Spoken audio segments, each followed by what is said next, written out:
Magandang araw sa inyo mga kaparokya. Nandito tayong muli para pag-usapan ang ilang ganap sa mga noontime show host, ang Eat Showtime at ang Eat Bulaga sa loob at labas ng kanilang programa. At ilan lang dyan ay ang Eat Bulaga host na tumanggap po ng prestigious award. Pero bago natin simulan ang ating kwentuhan ngayong araw po ng Miyerkules ay humihiling ako na pakisubscribe ang aking YouTube channel.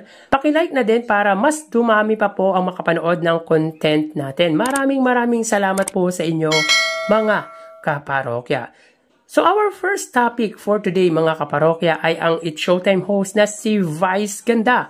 Tila may magandang hadikain ang unkabogable star sa kanyang gagawing fundraising for the benefit of his scholar. So magkakaroon ng Vice Ganda's garage sale ang host na gaganapin sa March 27 hanggang March 30. Araw po ng Huwebes hanggang Linggo. So 4 days pong tatakbo ang garage sales ni Vice Ganda. The good thing here is ang mabebenta ay ilalaan para sa mga scholars nito. So yung items lang naman nito mga kaparokya ay gamit mismo ng host at ng partner nitong si Ayon Perez. So maganda ito for him dahil makakatulong ito para sa mga sinusuportahan or pinag-aaral nitong mga estudyante. Siyempre, may bayad dyan pero afford naman ito mga kaparokya dahil 50 pesos lang or 50 pesos lang ang entrance fee. Kung saan pwede ka nang makapamili or makatingin ng mga gamit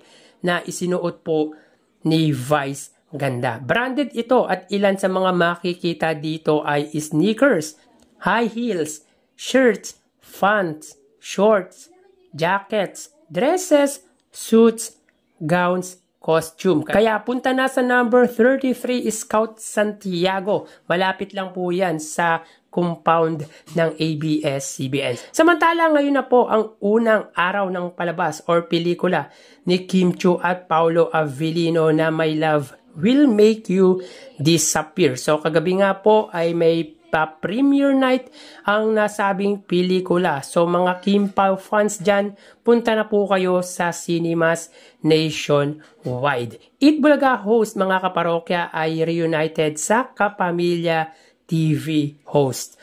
So nag-reunite nga or muling nagkasama sa isang event ang dating magkatrabaho sa Y-Speak na napapanood noon sa Studio 23 na sina Ryan Agoncillo at Bianca Gonzalez. Ayon sa post ng Eat Bulaga host, from Y-Speak days to sharing the stage again, still bringing the energy now for Sun Life. So muling nagkasama as host sa isang event na inorganisa po ng Sun Life ang dalawa. So masaya ang Eat Bulaga host sa muling pagsasamo or pagkikita nila ni Bianca Gonzalez dahil matagal-tagal na din silang hindi nagkita. Ito yung kabataang days natin mga kaparokya. Samantala proud din na ipinost ng Eat Bulaga baby na si Queen Amber Torres ang pagkakasama nito sa EB Lenten Special. So kahapon nga po ay may pa-on-the-spot audition ang baby ng Eat Bulaga kung saan pinaiyak nila ito. At sobrang namangha mga kaparokya ang kasama dahil sa pinakitang acting skill nito. Dahil ang bilis umiyak ng bata.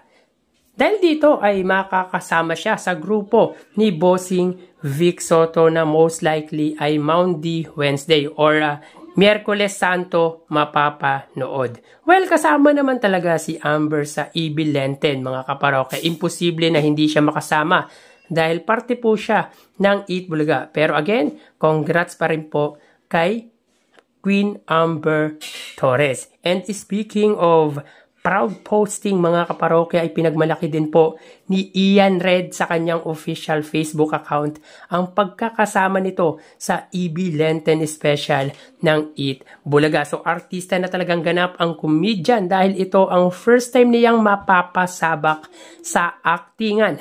Mukhang di na mapipigilan ang pagsikat ni Ian Red dahil sa tulong po ng Eat Bulaga. Dahil alam naman po natin si Ian Red ay kilala as stand-up comedian. Pero ngayon ay unti-unti na pong nakikilala sa tulong po ng Eat Bulaga. Bago tayo magtapos mga kaparokya ay i-congratulate muna natin si Bossing Vic Soto for winning Best Male TV Host. And of course, si Ann Curtis as Best Female TV Host. Sa katatapos lang po na 38 PMPC Star Award for Television. Ilan sa nominated po dyan mga kaparokya ay si Vice Ganda at sa Itbulaga naman po si Maine Mendoza as female host. Kung saan nagwagi naman po mga kaparokya ang It's Showtime as Best Variety Show. Well mga kaparokya, sa mga hindi nakakaalam, hindi po nominated ang Itbulaga sa nasabing award-giving body